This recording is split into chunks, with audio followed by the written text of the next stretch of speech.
జూబ్లీహిల్స్ ఎన్నికల ప్రచారంలో కాంగ్రెస్ పార్టీ అన్ని హద్దులు దాటి మితిమీరి వ్యవహరిస్తూ ఉంది. ముఖ్యంగా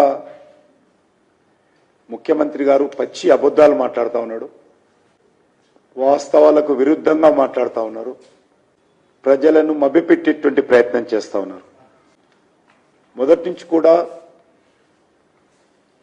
జూబ్లీహిల్స్ ఎన్నికలు ప్రకటించినప్పటి నుంచి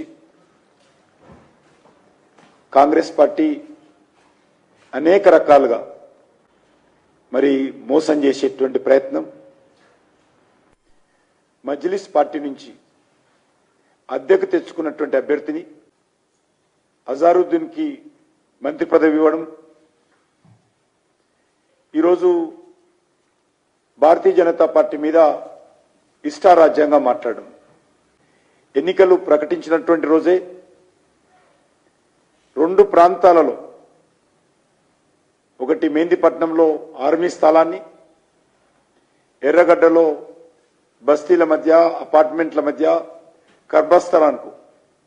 కబ్రస్థాన్కు స్థలాన్ని కేటాయించడం, అదేవిధంగా తాయిలాలతో ఒక వర్గాన్ని బుజ్జగించేటువంటి ప్రయత్నం చేయడం. కాంగ్రెస్ పార్టీ జూబ్లీహిల్స్ లో ఎన్నికలకు సంబంధించినటువంటి కుట్రలు కుతంత్రాలు చేస్తూ ఉంది. ఒక దిక్కేమో 1000 గజాలు కబ్రస్థాన్కి ఇస్తారు, మరొక దిక్కు బంజారాహిల్స్ లో పెద్దమ్మ గుడి స్థలాన్ని గుడి కూలగొట్టి విగ్రహాన్ని మాయం చేస్తారు. ఆ గుడికి 50 గజాల స్థలం ఇవ్వమంటే పాత గుడికి ఇవ్వడానికి ముందుకు రారు, కానీ కబ్రస్థాన్కు మాత్రము మరి రెండు ప్రాంతాల్లో 1000 గజాల స్థలం ఇస్తారు. ఈరోజు ఈ యొక్క హైదరాబాద్ నగరంలో జరుగుతున్నటువంటి ఎన్నికల్లో హైదరాబాద్ అంటే హైటెక్ సిటీ కాదు, హైటెక్ సిటీ కాకుండా అనేక బస్తీలు ఉన్నాయి, అనేక ఏరియాలు ఉన్నాయి. రోడ్లు వేసి రోడ్ల మీద రంగులు వేసి హైటెక్ సిటీలో ఇది హైదరాబాదు ఇంటర్నేషనల్ సిటీ అంటే హైదరాబాద్ ప్రజలకు మేలు జరగదు. అనేక ప్రాంతాలు, ఇతర ప్రాంతాలు ఉన్నాయి. హైదరాబాద్ సరౌండింగ్ అనేకమైనటువంటి కొత్త కాలనీలు వెలిశాయి.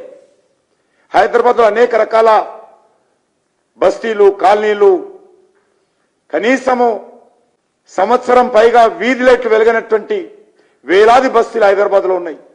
లక్షలాది లైట్లు హైదరాబాద్లో వెలగడం లేదు.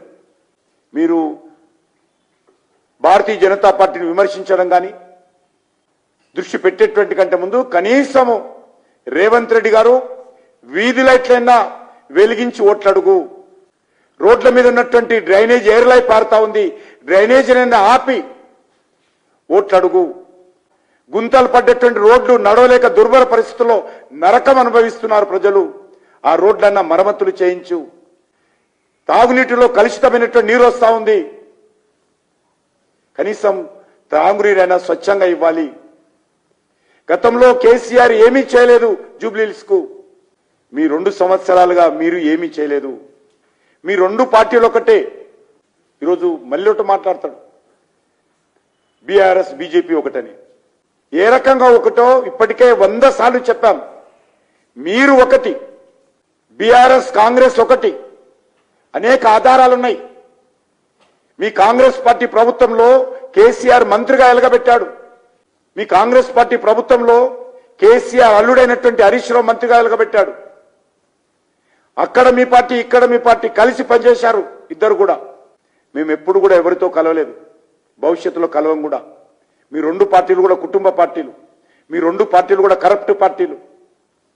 అసలు మీకే ఈరోజు ఢిల్లీ లెవెల్లో కాంగ్రెస్ కు బీఆర్ఎస్ కు ఒప్పందం కుదిరింది. అందుకే ఈ రోజు వరకు ఏ ఒక్క కేసు మీద పురోగతి లేదు. గతంలో కూడా బాలకోట్ ఎయిర్ స్ట్రైక్ జరిగితే రాహుల్ గాంధీ సాక్ష్యాలు కావాలన్నాడు.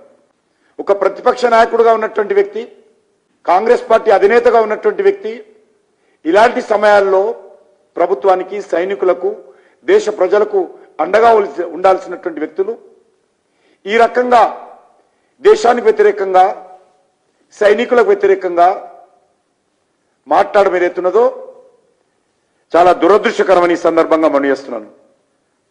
రేవంత్ రెడ్డి బేషరతుగా ఆయన నిన్న చేసినటువంటి ప్రకటనను మన సైనికులకు దేశ ప్రజలకు క్షమాపణ చెప్పాల్సిందిగా నేను ఈ సందర్భంగా డిమాండ్ చేస్తా ఉన్నాను.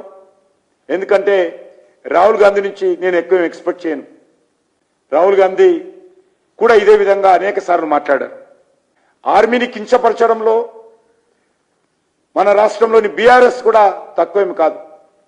చైనాకు సంబంధించినటువంటి గల్వాన్ లోయలో కూడా సరిహద్దు మనకు చైనాకు ఘర్షణ జరుగుతున్నప్పుడు మునుగోడు ఎలక్షన్స్ జరిగాయి.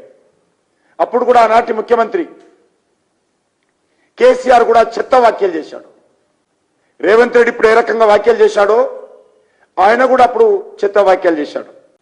మనకు తెలుసు, దేశానికి వ్యతిరేకంగా నెహ్రూ కుటుంబం అనేక సార్లు మన సైనికులను తక్కువ చేసి చూపించేటువంటి ప్రయత్నం జరిగింది.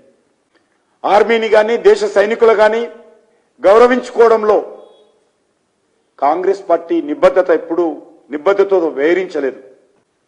తమ అవకాశవాద రాజకీయాల కోసం, అంతర్జాతీయ మెప్పు కోసం భారతీయ ఆర్మీని కాంగ్రెస్ పార్టీ అనేక సార్లు అవమానం చేసింది.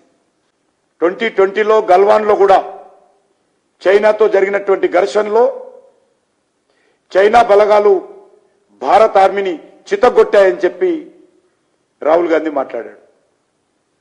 ఇలాంటి చెత్త వాక్యాలను సుప్రీంకోర్టు కూడా అభ్యంతరం వ్యక్తం చేసిన విషయాన్ని మనం చేస్తా ఉన్నాం. ఢిల్లీలో ఉన్నాడు ఆయన బడే మియా రాహుల్ గాంధీ, గల్లీలో చోటే మియా రేవంత్ రెడ్డి.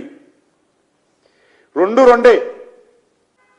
ఆర్మీ అంటే వీళ్లకు చిన్న చూపు, చులకన భావము. ఎప్పుడు ఆర్మీని కించపరిచేటువంటి ప్రయత్నము మన తెలంగాణ నుంచి జరిగింది. గతంలో ముఖ్యమంత్రిగా ఉన్నటువంటి కేసీఆర్ కూడా ఇదే విధంగా మాట్లాడేటువంటి వారు. నిన్న ముఖ్యమంత్రి మాట్లాడుతూ పాకిస్తానుడు ముడ్డు మీద దంతే, ఎవరి ముడ్డు మీద దన్నిరో చెప్పాలి ఈరోజు రేవంత్ రెడ్డి, రాహుల్ గాంధీ.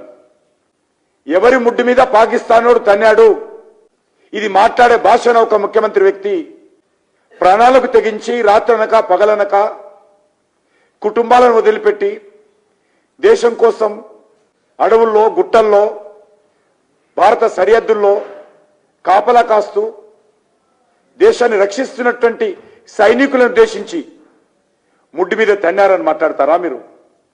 ముఖ్యమంత్రి సీటు రక్షించుకోవడం కోసం నెహ్రూ కుటుంబ రక్తాన్ని రేవంత్ రెడ్డి ఎక్కించుకున్నట్టు కనిపిస్తా ఉంది. రాహుల్ గాంధీ ఆలోచనలతో రేవంత్ రెడ్డి మాట్లాడితే ముఖ్యమంత్రి సీటు సేఫ్ అనుకుంటున్నాడు ఆయన. ఇది చాలా విచారకరం.